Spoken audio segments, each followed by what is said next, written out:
بسم اللہ الرحمن الرحیم الحمد للہ وکفا وسلام علی عبادہ الذین اصطفى اما بعد۔ عزیز طلبہ، فقی قواعد کا تحقیقی مطالعہ یہ سلسلہ ہم نے شروع کیا ہے اور آج اس سلسلے کی چوتھی نشست ہے۔ اس کے لیے ہم نے جیسے پہلے بھی عرض کیا تھا کہ ہمارا یہ سلسلہ دو حصوں پر مشتمل ہوگا۔ پہلے حصے میں فقی قواعد کا تعارف اور مبادیات کا بیان ہوگا، اور دوسرے حصے میں فقی قواعد کے جو 99 قواعد ہیں ان کی تفصیل اور تحقیق بیان ہوگی۔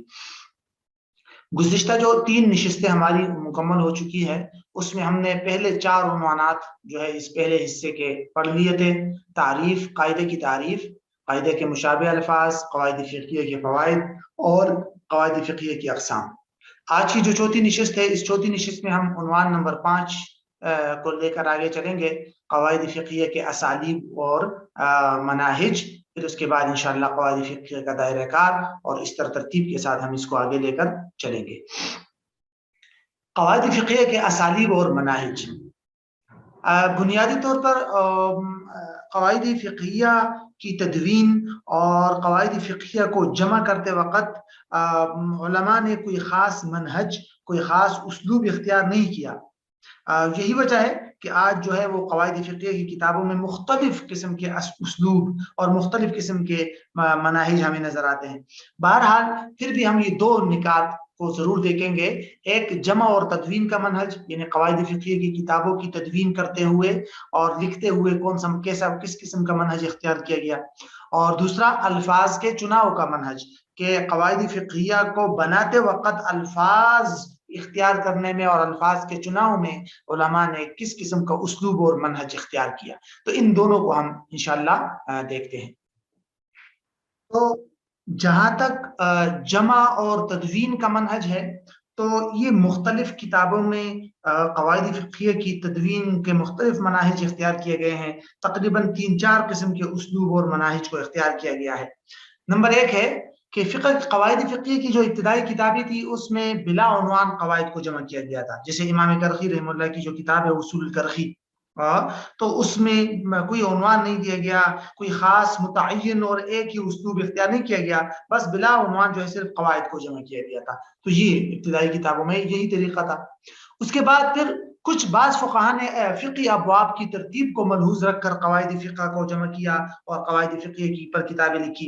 مثال کے طور پر علامہ مقری رحمہ اللہ کی القواعد ہے، علامہ ابن مرقم رحمہ اللہ کی الاشباح والنظائر ہے، اور شیخ محمود حمزہ کی کتاب الفرائض البہیہ۔ تو اس میں فقہی ابواب کی ترتیب کو ملحوظ رکھ کر قواعد کو جمع کیا گیا ہے۔ اسی طرح بعض علماء نے کسی خاص موضوع کو سامنے رکھ کر قواعد فقہیہ کی تدوین کی ہے۔ مثال کے طور پر علامہ ابو زید دبوسی رحمہ اللہ نے تاسیس النظر میں فقہاء کے اختلافات کو سامنے رکھتے ہوئے قواعد کو جمع کیا ہے۔ مجلد الاحکام العادیہ کے اندر خاص کر مالی معاملات کو سامنے رکھ کر قواعد فقہیہ کو جمع کیا گیا ہے۔ تو کسی خاص موضوع کو پیش نظر رکھ کر اس سے متعلق قواعد کو جمع کرنا، یہ بھی ایک اسلوب ہے۔ اسی طرح چوتھا اسلوب جو ہے وہ حروف تہجی کے اعتبار سے ہے، کہ کچھ علماء نے حروف تہجی کے اعتبار سے قواعد فقہیہ کو ترتیب دیا اور جمع کیا۔ مثال کے طور پر علامہ زرکشی رحمہ اللہ کی المنثور فی القواعد جو ہے وہ اسی قسم کی کتاب ہے، جس میں حروف تہجی کی ترتیب کو ملحوظ رکھا گیا ہے۔ اس کے بعد جہاں تک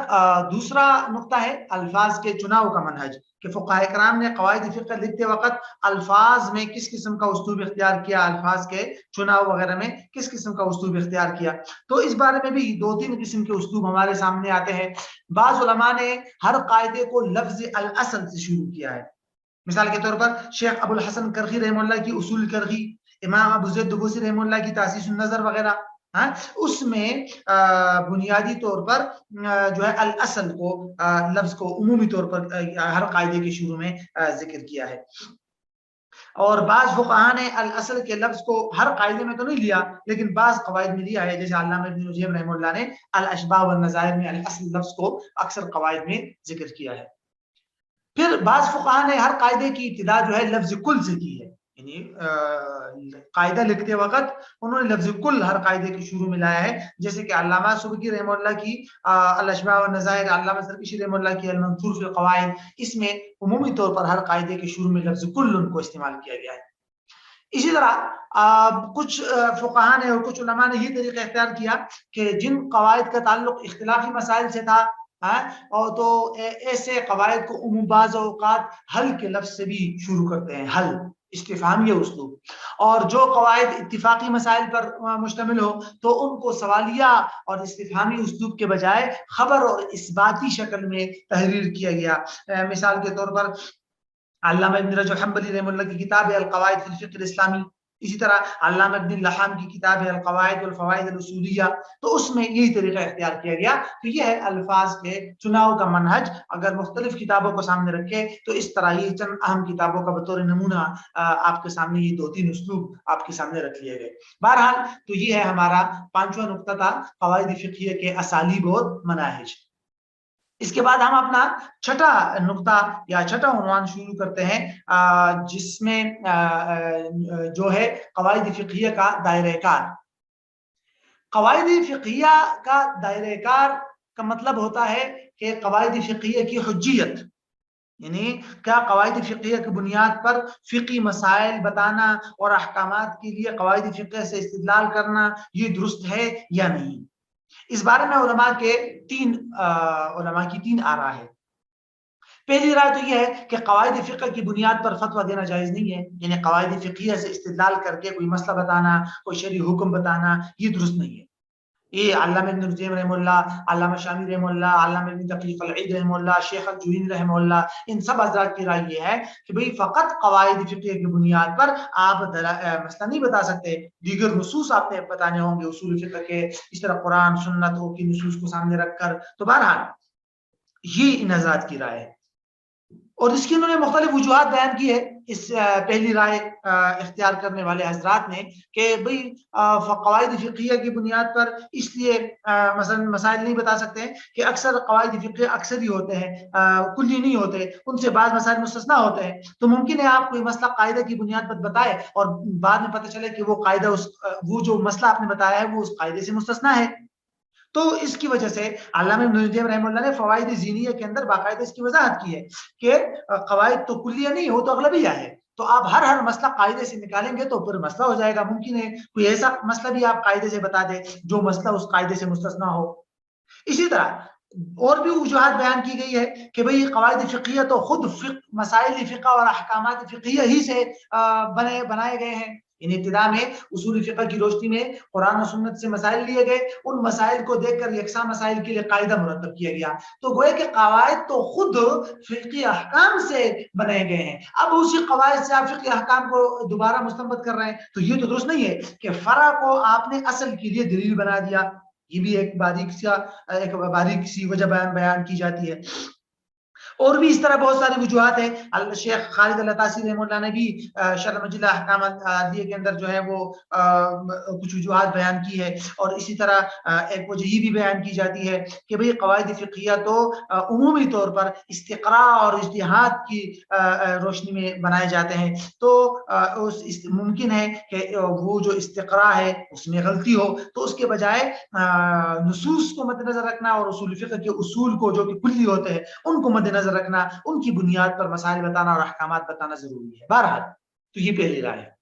دوسری رائے جو امام قرافی رحمہ اللہ، علامہ شاطبی رحمہ اللہ، شیخ ابن بشیر رحمہ اللہ اور ان حضرات نے اختیار کی ہے، وہ کہتے ہیں کہ قواعد فقہ سے فتویٰ دینا جائز ہے، اور قواعد فقہیہ جو ہے وہ مسائل فقہ کے لیے دلیل بن سکتے ہیں،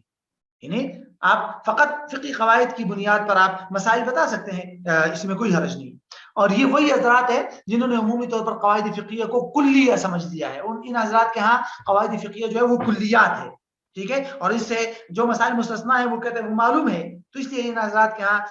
قواعد سے استدلال کرنا جائز ہے۔ اور اس طرح انہوں نے ایک وجہ یہ بھی بیان کی ہے کہ بھئی قواعد جو ہے وہ فقہ احکامات سے بنے ہیں، اور فقہ احکامات اصول فقہ کی روشنی میں قرآن و سنت کے نصوص سے مستنبط ہے، تو بالواسطہ یہ قواعد فقہ بھی نصوص سے مستنبط ہے، تو لہٰذا قواعد فقہیہ کی بنیاد پر آپ جدید احکامات یا کوئی بھی مسئلہ آپ بتا سکتے ہیں۔ بہرحال یہ دوسری رائے ہے۔ تیسری رائے جسے عمومی طور پر مجلس الاحکام العدلیہ کی جو کمیٹی بنائی گئی تھی